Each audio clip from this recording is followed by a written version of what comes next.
गरीबों की जो सुने पुकार उसे ही चुने अब की बार।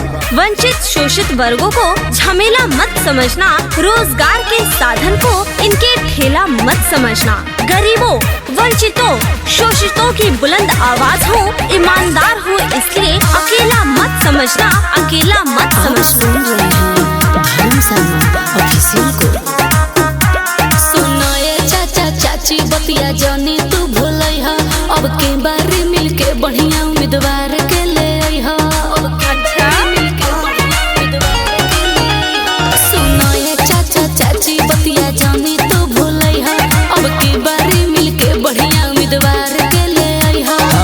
केहू के बातों में न आवे के बा, भैया इमरान के जितावे के बा। हाँ, हुसैनाबाद से विजयी बनावे के बा, भैया इमरान के जितावे के बा।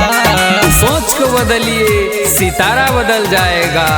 दिशा को बदलिए तो किनारा बदल जाएगा।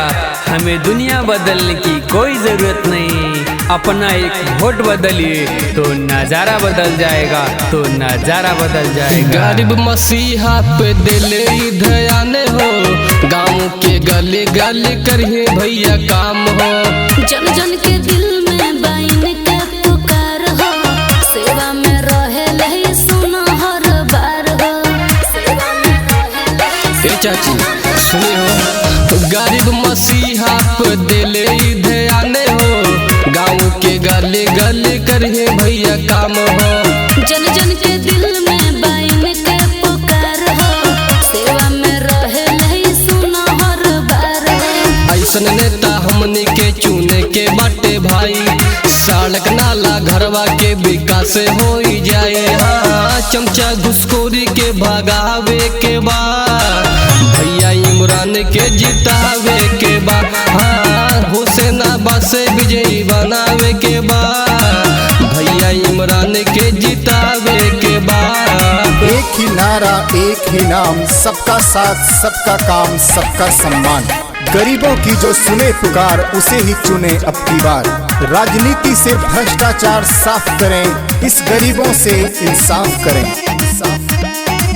अर्जु इरफान धर्म बात ना भूलाई हा, अब किनारा सुना भैया के लगाई हा।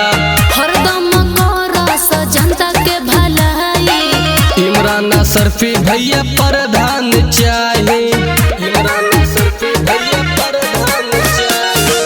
अर्जु इरफान धर्म बात ना भूलाई हा, अब किनारा सुना भैया के लगाई हा। हरदम करस जनता के भलाई, इमरान सरफी भैया प्रधान चाही। सबके दिलवा में बाटे सब गुहार करा तारे, 24 घंटा भैया सेवा में रहा तारे। हाँ, सबका से ऊपर ले जावे के बा, भैया इमरान के जितावे के बा। हाँ, हुसैनाबाद से विजयी बनावे के बा।